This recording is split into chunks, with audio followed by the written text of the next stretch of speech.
STR Like the Best. I'm your host, Michael Chang. It's my pleasure to welcome Taylor Wing to the show. Taylor, thanks for joining us today. Michael, good morning. Happy to be here, and thanks for having me on this podcast. I'm excited to talk with you and break some things down, spread some knowledge and some wealth. Love it, love it. So we were talking before the show, and I wanted to find a good way to introduce you, but I think this is like first time I've ever heard of this. So you got married in jail? Tell us more about this. That's my favorite icebreaker, because then people, maybe they won't mess with me. But yeah, I tell people I got married in jail, and I don't give them any context. But the background, the story is that it was actually during COVID. Didn't do any hard time, so I'm not that tough. But what happened was all the courthouses and the magistrates, whatever, were shut down. So I was trying to get married. I was just about to go on a deployment, so I wanted to get this thing done. And I had to figure out where to go. So the only place that was open was a tiny little magistrate inside the local county detention center. So there I was on my lunch break. I was in uniform. I was in the Army. And I just pulled one of my fellow lieutenants out and one of our section chiefs. We come on our lunch break, the most romantic thing ever, to the local jail, had to leave our phones in the car, get buzzed in, and we got it done. Probably in and out within 10, 15 minutes. And took a little photo out in front of the county detention center there, and that's our story. That's our love story. That's cool. I'm glad you're creative and like getting something done. I think we'll talk more about real estate, short-term rentals, long-term rentals. Kind of common thread is like problem solving. You like you have an issue and you can figure out a creative solution to that. You're that much further ahead. So congrats on a very unique wedding day. Talk about deployment. So please, why don't you introduce yourself to the audience? Is it really cool? You're the second West Pointer we've had on the show. So tell us a little bit more about your background and how you got into real estate. Absolutely, would love to. So the cliff notes of me, born and raised in Fresno, California, and always wanted to go to West Point. Like probably since I was walking, I was thinking, hey, I got to go to West Point. Luckily, I got in. So my dream at the time came true. Got into West Point, graduated the class of 2018. Did my undergrad in Chinese language and business management, but commissioned in the Army as a second lieutenant and then branched into artillery. So for those that don't know what artillery is, it's those big cannons, those old war movies that go boom and shoot rounds 12, 15 miles out. That's what I did. I specialized in that. I went and got posted with the 82nd Airborne Division at Fort Bragg. So paratroopers would jump out of planes to shoot cannons. So that's what I did while I was in the Army. Some pretty like the HIMARS, is it like the stuff you read about in the Ukraine, like the HIMARS, like those kind of. That's all within our umbrella of specialty. So like rockets, anything that's fires related, where we support the maneuver element with long range fire. That's what we do. We blow things up. So What's the biggest gun you fire? It's probably those rocket systems. Those things can take out a whole grid square on a map. So they're pretty lethal. Those rockets are very expensive. Sorry to interrupt you. This is really cool. But I'm sorry, please continue. Yeah, that was my kind of career in the Army. Did a couple deployments. And then when I was a lieutenant in the Army, I figured out, is this what I really want to do for the next 20 or so years? Because I didn't know, was I going to be a lifer, general one day, or is there something else out there for me? And it was a great job. I loved being like on the line with the troops and everything. But I felt like there was a little bit more out there for me. And I met my girlfriend, Helen, or wife now, and I didn't want to be gone that much. So I wanted to settle some roots. And what I really wanted was that time freedom. Everyone talks about financial freedom, having the passive income and being able to live life on your own terms. I fell in love with that idea. I read a lot of Kiyosaki, Rich Dad, Poor Dad, and I was like, I got to figure this thing out because I don't really want to do 20 years of this and being gone. And if I have kids, we went all in. I basically had a Roth IRA with 30 something grand in it. I liquidated that whole thing and did my first BRRRR. I pulled it out, was able to refinance on the back end, get all my capital back, and I had a brand new renovated rental property. And after that, man, it clicked for me.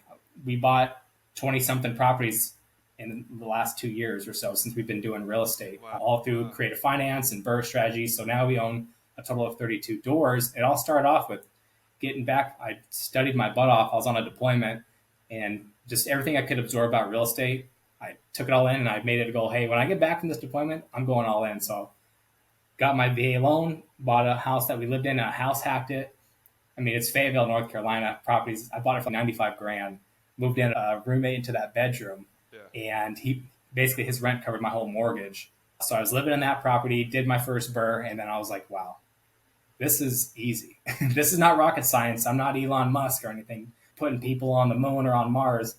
this is so easy for me. So again, yeah, I bought my first house in 2020, and we're at 32 doors about close to 3 years That's after crazy. that. Yeah, we I mean, moved pretty quick. congratulations on yeah, no, that's great. That's great. And it speaks to your ability to move quick and size your bet correctly. And it's actually funny that I was actually having breakfast with my wife this morning. We were talking a little bit about a concept that you touched on, and I want to hit on that about buying that first home. But talk to us a little bit about so 32 doors. How many properties is that actually? 22 total. 22. Wow, that is a very sized portfolio in 3 years. Congratulations. And what is creative financing for folks that don't know? What does that mean? To me, what creative financing is anything out of the realm of your traditional conventional transaction. Not 80, 90% of most folks, they think, all right, here's how you buy a house. It's very black and white. You got to go to the bank, you go get a loan, get pre-qualified, you get your credit hit, they check your DTI, they do the whole financial colonoscopy to see who the heck you are and what your credit worthiness is. And then you get a loan. And then that's a great way to buy property. It's usually cheaper money and great rates, 30-year fixed mortgages if you're buying residential, but it's not really scalable. Plus, you can only have 10 Fannie Freddie loans in your name anyway. So if you go that route, my 3-year plan would have been more like a 15 or a lifetime plan if I wanted to buy this many properties instead of moving so fast. So I bought one property conventional, and I quickly realized this is not scalable. So I basically mastered creative finance, which is how I bought everything else. And creative finance could be taken on properties subject to the pre-existing mortgage, or what you hear is like sub two a lot of times, the catchphrase. Seller financing. The house I live in right now, I bought via seller financing. I live in this house with a 3% interest rate I closed on last month. You're not going to find 3% interest rates right now if you try to go and get a loan.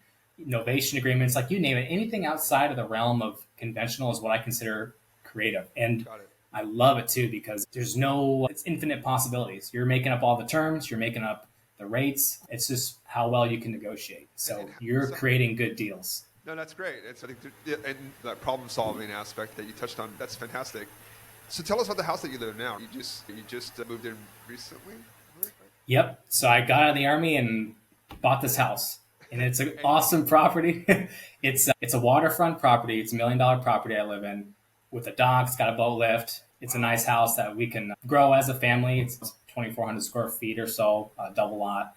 Love this house. It's everything that we ever wanted when we first started off our journey together. My wife and I, we were like, we want a house on the waterfront down here because Florida, you got to be on the water down here. It's fishing, boating. It's part of the lifestyle down here. So we wanted to be a part of that, and finally got the house we always wanted. But I wouldn't be able to afford it if it wasn't for seller finance. So tell us about that deal, actually. So I'm very curious. We rent, so I would love to get a forever home in the waterfront. Selfishly, I'm going to ask. You said seller finance. Did it have a mortgage attached, or it was paid off? Free and clear. Free and clear. Yep, so, it was free and clear. So for folks that, just a differentiation, when subject to or sub to is when you assume a loan, right? There's already a loan, a mortgage on the house, and you're assuming the loan. There's creative ways to do that. And fundamentally, that's sub two. Seller financing generally is when the seller owns it, free and clear. Free and clear just means that there's no mortgage, and then they become the bank, and they loan you the quote unquote loan you the money to buy the house. First off, congrats on 3%. If you don't mind talking about it, so 3%, is it 30 years? Is there a balloon? How is that structured? Yep. So it's a 30-year amortization period. So for those that don't know what that is, that's just how long the loan is amortized out until. But it's a 5-year note, and a balloon is due in 5 years. So I'll make my payments of principal and interest for the next 5 years, and it's amortized as if the payments were out 30 years.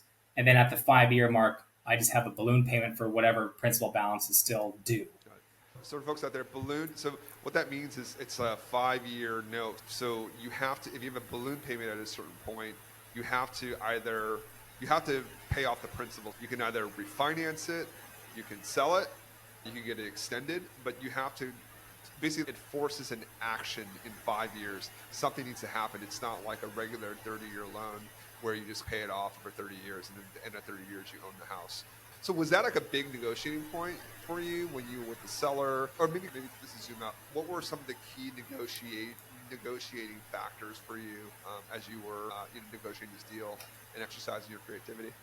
Yeah. So for me, the most important things when I negotiate are always going to be down payment, because I never want to give a lot of money up front, and interest rates. I'll actually pay more money up front rather than, and if I can get a better interest rate and pay less over time. For this house, I was submitting some aggressive offers. My initial offer was 10% down, 0% interest, which didn't quite fly, but at least it got my foot in the door. So we were able to work off that. And then we agreed to 3% interest and 20% down. But for me, those two factors are always my main negotiating points. I don't really, 20% usually is the most I would ever want to put down. Yeah. And I've never structured a note more than 5% interest. Okay. So Okay. interest and down payment are what I focus on mostly, and I'll give them price. Yeah, I think that's what I wanted to hit on, because a lot of people say self-financing works because you are able to offer the price that the seller wants. So they're like, look, I want $1 million for the house, right? And okay, I'll give you $1 million, 50-year amortization, 5% down, Yep. IO for the first 10 years. You can structure something like pretty buyer friendly, excuse me, but you can give the price, and then you do the math, you probably come out ahead. But I'm curious about that. Like, how did that price negotiation go? Did you have a number and you're like, all right, fine, the number, but I want my terms? Like, how did you go about that? Exactly like that. And what's funny, because this is what I do now, is I structure creative finance deals. That's my specialty. So Cool. a lot of people are hyper focused on price, and you feel like from a negotiation standpoint, hey, if I get this number, I win. I somehow win this game. So for a lot of folks, especially if you notice properties that have been sitting on market for 180 days plus or expired listings, they're probably really stubborn folks that want a very specific number. So you can meet them, say, hey, I'm going to give you this price. I'm going to let you win. But in exchange for giving you price, I want terms. And then and then you're in the driver's seat. Here are my terms. So that way both parties feel like they truly do win, because they're just carrying their equity over time. They're winning. They're just carrying that equity over time. Very cool. That's a great. I think you really framed it the right way. You both are winning, right? Both in your minds are winning, right? He went. The seller wins on a point that they care very deeply about. Maybe they don't care about. Maybe they don't have good reinvestment opportunities. Maybe they don't really need the cash. Maybe it's the tax reason, whatever reason. There's a multitude of reasons. It doesn't really matter. But they're like, hey, I got the $1 million price tag, I want it. But for you, it's like, I only want to put down 3% versus 8%. There's obviously math that you can run. No one really does it, but you can obviously run the math to see who comes out ahead. But look, just overall, kind of congratulations on that. Any other kind of like before we move on? Any other key points that you want to tease out on that experience? Maybe like buying a primary versus an investment property that you use the strategy for. Like any other people are curious about the strategy. Like, what are some other kind of key takeaways that you've taken from this experience? Another big thing here, especially if you're trying to negotiate sub two or seller finance, is that relationship. So it's a little term I call relationship marketing, because they're carrying a note. Like this guy's carrying a pretty sizable note. So the most fundamental thing that you guys need to have between you is trust. They need to feel warm and fuzzy about you. Are you a creditworthy individual? Are you an honorable guy? So what helped me out a lot too, and I think a great tip for anybody listening out there, is how can you portray that to your seller? So for me, I write what I call love letters. And so I'll send them a letter and I'll have a photo of whatever, me with my wife, family, and it'll describe just very briefly about who I am and, what we stand for and, what we're going to do with this property. I like to be very upfront, very transparent about who we are and make them feel warm and fuzzy. I think having that connection just like that makes them feel a lot better. So you're not just like a name on an offer sheet with a number. Like, hey, this is Taylor Wing. Like, I see his face. This is his background, his bio. This is what his net worth is. I feel pretty good about this guy. He can pay. He's going to pay me on time. So I feel comfortable holding this big note for him. Do you think your military background helps? Absolutely. I think luckily in America, the military is held looked at from the civilians in a positive light. Like they think, okay, this is an honorable profession. Maybe there's a little bit more trust from people that come from a military background, or being from, like, let's say West Point, I think has also something good that could be said about my character or something like that. I'm not going to say everybody from the Army or everybody from West Point is just a great guy, but it helps me build a little bit more of that like rapport and trust. So I think that definitely does help people feel a little bit better about who we are. We served, we did our part. So I think people feel pretty good about that. Got it. And I think just a broader lesson, right? Pull out whatever part of your background, whether where you went to school, your job, how you grew up, just anything that just give some life to you versus just being a name on an offer sheet, just being able to differentiate yourself. That's really cool. How many properties have you done? And now you're back. How many properties have you done using creative financing? Is this everything besides the first VA loan? Has it all been creative, or do you have It's a few mortgages out there too? Yeah. So I combination of house hacking with VA or FHA, a lot of burrs, and then a lot of sub to seller finance deals. That's pretty much our whole portfolio blend right there. Gotcha. Is those three. I haven't really purchased anything conventional. I bought one turnkey rental property, the one I mentioned earlier. I bought that first one and I was like, this is not scalable. And so everything else after that has been either a burr or something in that creative finance realm. Got it. Tell us, like, maybe just spend a few minutes on burr. So burr, for the folks that don't know, is you buy something, you rehab it, you refinance it, you rent it out. Might have missed an R in there, but that's The gist. that's the burr strategy. In short-term rentals, there's this thing called STR, which outside the scope of this, but STR is just a play on burr, and STR just means like short-term rental versus a long-term rental. But tell us about. It sounds like it was a way to get you started. You're able to pull out your equity. What's your buy box? What do you look for in a good burr? And then the second part of that question is, do you still see opportunities using burr? Because we've looked and it's a lot harder. It's not easier. It's not an easy task right now to find a good burr deal. Tough. I think what it mostly is interest rates. Interest rates changed the equation for me a little bit on burr. So back in 2020, 2021, I would say mostly I did burr. Okay. And then now, as the market shifted, so did my investment strategy. So now it's mostly less burrs. I would say less volume, but higher, like less quantity, more quality burr. And then mostly creative finance. Like right now, I'm almost only buying deals that are creative finance because I got to beat interest rates to cash flow. That's been my strategy mostly in this market, is that creative finance piece. But with burr, I started off doing those burrs in Fayetteville, North Carolina, where I was stationed. And I would probably buy them in the maybe around like the 90 to 150,000, and then they were appraising for 180 to maybe 230 in that range. That's like the price range. And I like to buy in a little bit better neighborhoods, so like standard 32. And when I buy, I had my standard was, hey, would a military family live here?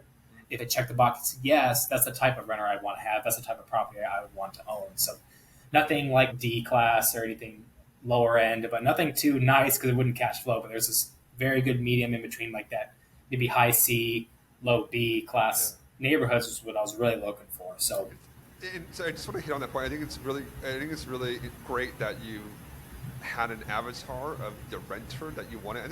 Like that, I don't hear as much, and I think that's actually really important. Is if you're going to burr, right? If you're going to eventually, that's going to be a long-term rental for you. You want to make sure that you have an idea of who actually will rent that, and then you can structure that property around that. For a lot of people, it's like being in a good school district, for example. Like that would always attract families. Obviously, military. I don't know the exact criteria, but I'm sure there's certain things that people look for, and being able to build your investment strategy around that, I think is super smart. So just wanted to highlight that.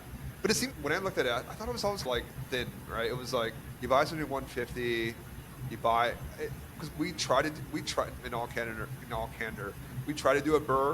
It didn't work out that well because I think we hired someone else to manage it, and it took away most of the margin. Excuse me. So we were in for we bought it for 50. We put 50 in, probably like 10 of holding costs. Its ARV is like 120, I think, and then that's free. We only got 70. We only got 70%, so we only got 80 out of it. So like we're still in it for 30. It was an opportunity zone deal, so like net we're fine. Good hold, yeah. You're gonna hold it for a while, but what are typical margins that people look for with the burr?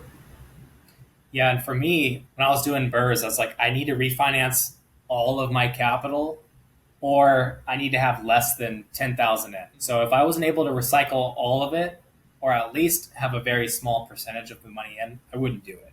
Okay. So having that ability to recycle that capital is what allowed me to scale really quickly, especially Army salary is not anything great. I didn't have to make a ton of cash, so I need, like, every cent mattered to me. Oh, okay. So I needed to have that money momentum. So for most of those burrs, I was able to recycle 100% of my capital, Oh, or cool. come very close to it.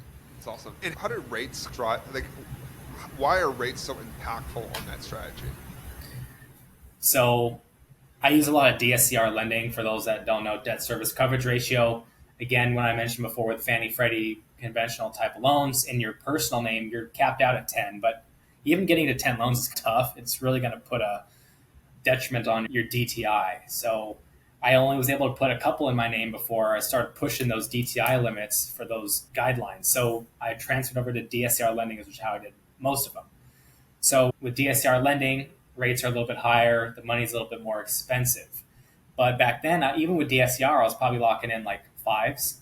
Oh, So yeah, it was pretty decent. Fives or maybe sixes. I was able to cash out. I think I had a minimum cash hold or cash flow threshold of I need to make at least $400 to $500 a door for it to be worth my time. okay.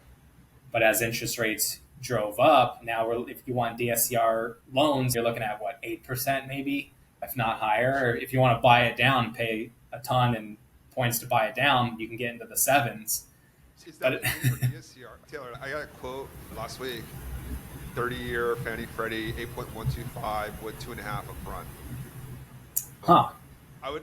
Yeah, That's pretty. I need to talk to your DSCR lending. That's pretty yeah. They're all very needs. Yeah, no, it's obviously terms are different, but that's not bad. I thought it'd be north of 10. Okay, interesting. Yeah. Okay.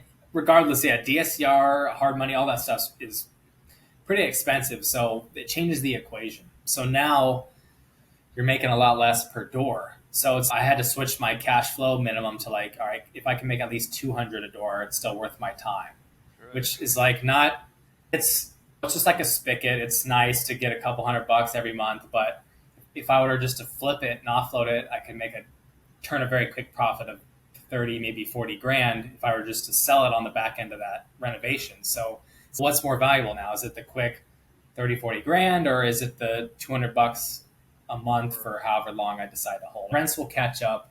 So I think as a long-term play, you still win. You got to weigh your pros and cons there. So I don't do as many burrs right now because of interest rates. Because I think the last one I closed on, I right under 200 a month in cash flow. So I think I'll just start selling these. So I don't hold on to as many burrs. I mostly flip right now, and then the creative finance stuff is what I want to hold on to. So let's talk a little about that, about the creative financing part. Just before I leave the burr point, another thing for me on that, when we were looking at that was also, flipping, because burr you're just refinancing, is the tax piece. Yep. It's all short-term cap gains. Oh, yeah. Have you found creative ways to defer that liability? Like, how do you manage that? I run all of my active income, aka like the income I make from doing active real estate, like flipping, wholesaling. I run that through S corporation, and so I'm able to, I think, maximize my deductions as much as I can. That's all you can do, is try to maximize your deductions and through that S corporation to try to minimize your tax liability as much as you can. But you bring up a fantastic point, because flipping income is the most heavily taxed. It sucks. Yeah, it Yeah. sucks. And this is a plug short-term rentals a little bit, and that's why when we looked at it after I quit my job, or when I was on the verge of like, all right, I don't want to do this either. I don't want to do finance forever. And the tax part was actually a big thing when we were thinking about it.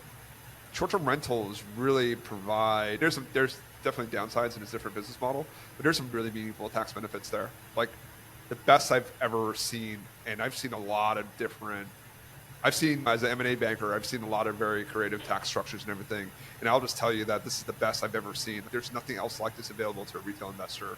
And with the simplicity and the low cost, right? You can obviously structure like a crazy trusts and this, that, and the other, bend yourself into a pretzel and pay a ton in lawyer fees and accounting fees. But with short-term rentals, it's actually a very, very simple process to do.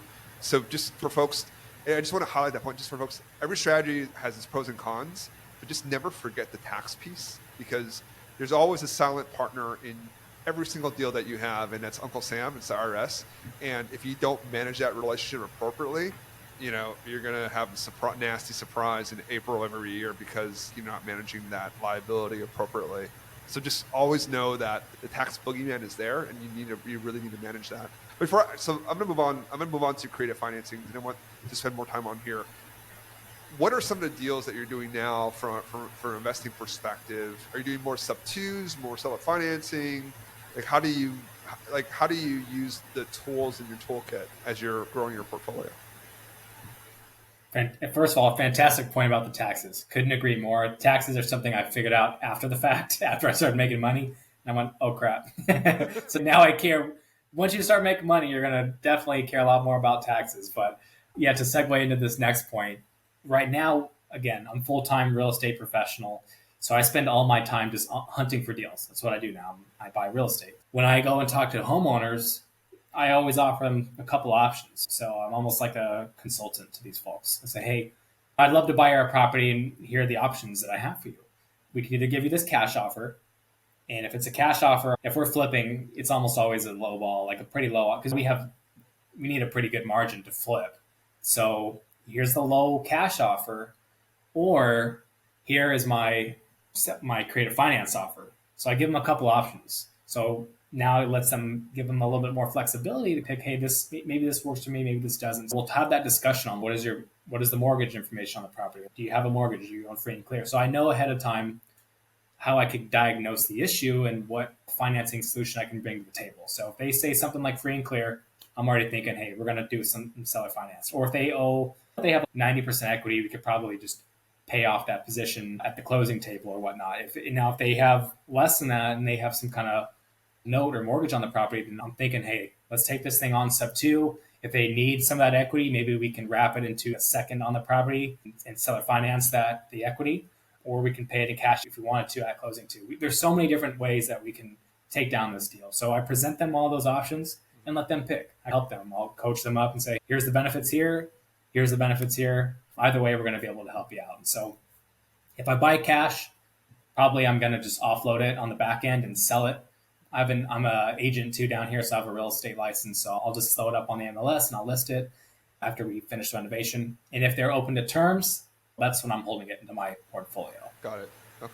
Do you work with any investors, or is this all solely you and your wife? So my partner, Will, which I think you spoke to a little while back, he helps me with the Black Knights front. So he's helping me with the home buying business. He does a little bit more operations, and I'm a little bit more acquisitions focused. Okay. Cool. That's cool. Like you found a business partner through your West Point network, and that's what Will and I. And that was the earlier episode. It was episode 3 with William. Just really cool about how tight and dense this West Point network is for you guys, and it's a great launch pad for a real estate career, and really any career that requires a baseline of trust. And candidly, most business requires a lot of trust, and you're able to have that shared experience, have that credibility up front. It really can accelerate your progress. So kind of kudos to both of you guys on that. I guess, so question there is, don't you feel like you got to teach them too? I talk to a lot of owners, and especially if they're a homeowner that's free and clear, that means they probably held it for a very long time. They understand a mortgage, kind of anything outside of that, they're probably confused on amortization and rates and term and balloons, all that fun stuff. How do you manage that with them? Because I feel like that's a lot of hand-holding you have to do. It is. So most folks aren't well versed. Your common American doesn't know all these terms that we might know in the real estate industry. So that's why when I come to them, I tell them, hey, I'm not really a salesman. I'm more of like a consultant. I'm here to give you advice. I'm here to consult you. So it's a coaching process, especially doing like those more savvy things like seller finance deals or sub two, especially because there's a lot of nuances in there. You're going to have a lot of pushback, a lot of rebuttals. So you got to know your stuff. You have to be on your toes and be able to answer, articulate, and make them feel good about, hey, this guy knows his stuff. He's able to answer all my questions. And now I'm well educated on the process. I know exactly what to expect from doing a transaction here with Taylor. Got it. Yeah, and I think on the sub two side, I'm not an expert by any means. It's an interesting strategy. So sub two for folks, it's where you not assume the mortgage. The mortgage stays in place. It's probably still in the original name of the borrower, and you will make the payments on their behalf, or you pay them to make the payments. And I also was very curious about that. Is like, how does that actually, does the money go to that? If I was to do it and I'm the buyer, right? It's great for me, but like I don't really want to give them the money because what if they don't pay the mortgage and then there's a bunch of potential downside risks to that. How do you manage it? I was also curious. Yeah, so you pretty much hit the nail on the head. Basically, what a sub two, there's a big difference between assuming a loan and taking on the mortgage sub two. So instead of assuming the loan, we're assuming the liability for the payments. So two very different things. Because if you're assuming the loan, you're actually talking to the lender and you're getting that loan transferred into your name. Now it's actually your loan; it's on your credit. Yep. When you do it sub two, you're not telling the bank. It's like I don't want to say backdoor, but backdoor. You're not telling the bank that this property has exchanged hands, and you're simply just assuming the liability for those payments. It's almost like you're a third party. So the way I transact on these is we sign a limited power of attorney, so I'm able to speak on behalf of this loan, and I get third party authorization with that bank or that lender as a third party on the account. So now I can speak on behalf of the account. And I don't make payments. Definitely, you don't want to do this. You do not want to pay the homeowner directly. You want to pay the bank directly because who knows what John or Jimmy or Billy is going to do with $1,000 that you just Venmo them or something. So you pay the bank directly, and you can do this a number of ways. You can take their like login information, log in and set up your own payments in there. You can call the bank every month and pay over the phone, or you can hire like a third party loan servicer and they can take it over for you where you basically pay them and they'll pay that bank directly, but they're going to charge you some kind of service fee to do that. So there's so many different ways that you can make those payments, but definitely want to make sure you're paying the bank directly. Yeah, they just maybe the first, like it's a long 30 years is a long term, however long the term is, right? Like they change, so you don't really want to, you don't want to be beholden to them. Do you ever get into, and I'll move on for here, this is more out of my curiosity. Obviously, like most mortgages have a change of control, right? Where they're like, hey, if it moves, then they get to call the loan. They don't ever, it's rare. I hear it's very rare. But do you ever get them a seller that, or are you ever concerned that it's like leverage on them, that it's a form of leverage they have on you for throughout the life of that relationship, that they can be like, I want more, or this, that, and the other. If not, I'm going to call the lender and say that I don't own this anymore, and you have to deal with the balloon. Does that ever? Yeah. Have you ever heard that happen? Is that Okay. It hasn't happened to me, but I've heard a story one time of a seller blackmailing, saying, "Hey, give me more." After they've already closed, since he knows what a sub two is now, with that information, arming it, weaponizing it, and saying, "Hey, you need to give me more money, or I'm gonna tell the bank on you." Basically, so in my contracts, my sub two contracts, we have that in there where like they can't tell the lender, or else it can trigger like a lawsuit, basically. So they're not allowed to go and after the fact and try to tell the lender on us or something like that.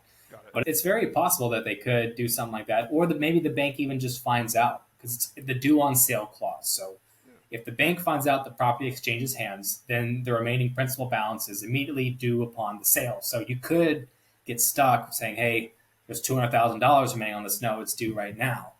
But I definitely wouldn't worry about it. It happens very rarely, kind of like you mentioned, especially if you're with a bigger servicer like Chase, Wells Fargo, Bank of America. They definitely do not check those types of things. I would only maybe worry if you're with like a small little family mom and pop regional bank, then they might check it. They'll go down to the county records office under lunch. Yep. I know there are ways around it. And thank you for educating me and the audience on this. It's a very, I think that creative financing and midterm rentals, which I also want to hit on as well, they're getting more attention. And you've been very early in that. So I think it's a great resource to talk about your journey through these different investment strategies. And before we dig in on that, I just want to highlight on, it's important to be, as a real estate investor, as an investor in general, but in a real estate investor, it's really important to have like multiple tools in your toolbox, right? You don't just want to do one thing and like you only know how to do one thing, because the market changes, interest rates goes up, prices go up, whatever the case may be. And your strategy might have worked really well in 2021, right? It's not going to work really well in 2024, but it might work really well in 2028, right? So like you want to keep the tool sharp, but like you don't know. So you want multiple tools that you can use depending on the environment to continue to make money, right? To whether it's spurring or flipping or whatever it is. So just educating yourself and understanding that, I think, is a really important process in, becoming a really good investor. And great segue to your investing journey. Tell us about midterm rentals. I know talked about before we got on the show. What are you doing? What are midterm rentals? Let's start there first.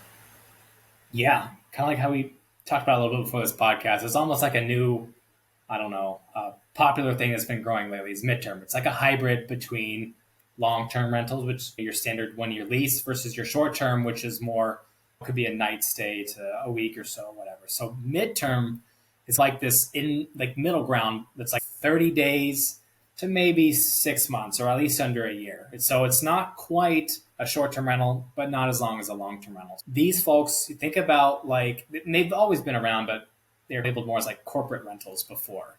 Now this is new phrase called midterm rentals. So what we focus on is exactly that.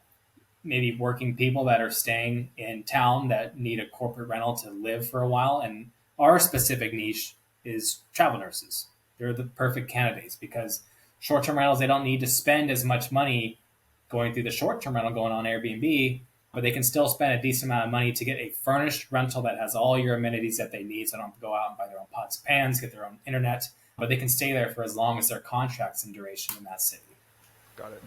So on the midterm rental side, like what's your, like when you think about hurdle rates, what's your rate of return that you want to make? And you were talking about your long-term rentals kind of was at 400, that might have come down a little bit. Like what do you, like how do you contrast that with midterm rentals? And how do you decide if this is going to be a long-term rental or a midterm rental? Yep. So my minimum cash flow threshold is like $1,000 a month. So if I'm going to spend the money to, because there's a lot of more startup costs if you're going to take on anything like mid or short-term rental. You got to furnish the place. You got to equip it with your cable or whatever, your Netflix, your smart TVs. So if I'm going to spend the money for that additional startup cost, I want to be making at least $1,000 extra bucks a month. So I want to make $1,000 in net cash flow. That's great. So I know short-term guys that don't do $1,000 per door, so that's great that you can do $1,000. But please don't let me interrupt you. But yeah, so that's what I look for. And we fell on midterm rentals. My wife was a travel nurse. That's honestly how we fell into it. She was a travel nurse. She traveled across the country with me as I got stationed in different places across the states. And she was like, hey, I understand the travel nurse market pretty well.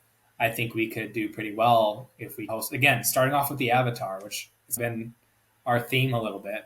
Before it was like, hey, we had a military family in mind. Now it was like, hey, we have this travel nurse avatar in mind. And we focused on that. We would buy these smaller mom and pop multi-units like within a mile of the major hospital. So we bought the properties with the avatar, with the client in mind, and we equipped them with what a travel nurse might want. So that's like your blackout curtains, a lot of them work night shift, even point. Like earplugs in the nightstand. So if it's loud, they can use that. Those little eye masks that you can wear when you're sleeping, we got those. A very comfortable bed set up because we want it to be as comfortable as possible for them. Nurses, they work long 12-hour shifts. They're on their feet. We just want them to come home and be comfortable. So we equip our places exactly with that client in mind. That's great. I'm so glad you made that point. And I didn't think about it. That's a great point. Like the avatar, like what do they actually need? And it's great that your wife is a travel nurse so they can understand, okay, like they're working overnight. If you have crappy shades or like you have those cheap Home Depot $100 ones, like the light gets through, they can't sleep. So and I'm sure it's a good referral business too. And, hey, stay at this place. It's great. Got great bed, great sleep. That's awesome. I got a question for you. What don't travel nurses need that kind of like a standard MTR, a midterm rental? What would something be like? They don't really need. Maybe they don't watch so much TV. Like there's no TV. Like as an example. But is there anything like that? I would say the biggest difference maybe between short-term and like our midterms is like it doesn't need to be super sexy. It doesn't need to have a cool mural or anything that's like super interesting, or it's not a vacation rental by any means. These are a little bit more economy. Travel nurses don't want to spend an arm and a leg. Yeah. They want it to be with budget in mind and just convenient, close to the hospitals. Ours aren't all jazzed up. We want to buy comfortable, durable furniture pieces, but there's nothing special or super exciting about them. So they don't need anything super sexy. It's simple and sweet.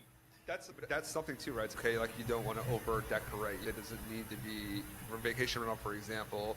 You definitely need to up your design game versus 2 years ago. And I've like really preached this is you guys spend extra, we were spending 10K on a 2 bedroom. You guys spend 11K, maybe a little more, right? You need to spend an extra 1,000, $1,500. Make somewhere really like something that pops, something that like would grab someone's attention because the level of competition has just come up.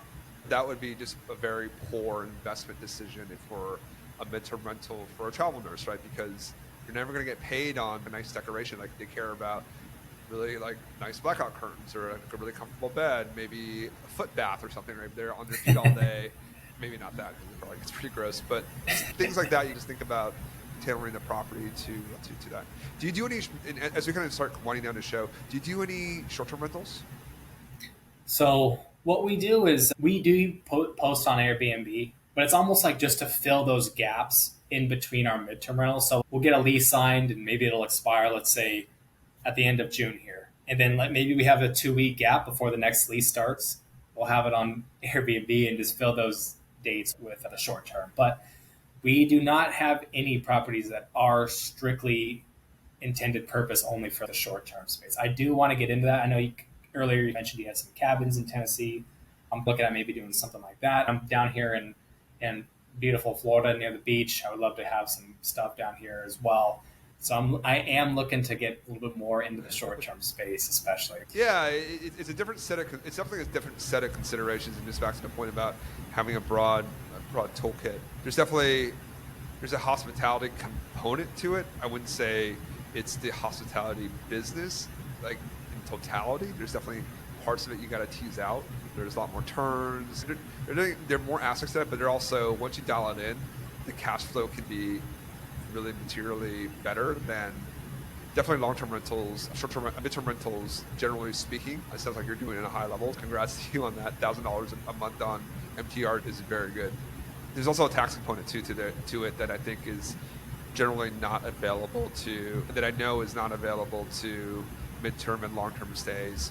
It's just and I always come back to what are you optimizing for? If you're optimizing for, I want to build a big portfolio and I don't really want to deal with it, there's a certain way to do that. If you're like, hey, I need to build up cash quickly, and then you BRRRR, right, or you flip. So just like, whatever you're optimizing for, there's like a strategy for that. Short-term rentals, I think it's more of, if you're a good system builder, and if you're a good, I think that's one of the prereqs I would say. If you're a good system builder, there's just a lot of moving pieces, but to be fair, they're all not that sophisticated, just like rote stuff that there's just a lot of them and they're independent, they cascade on each other. But if you're like a good systems person and you go, okay, these are the things that need to happen, right? Boom, boom, they need to be in this order, they need to be done this way.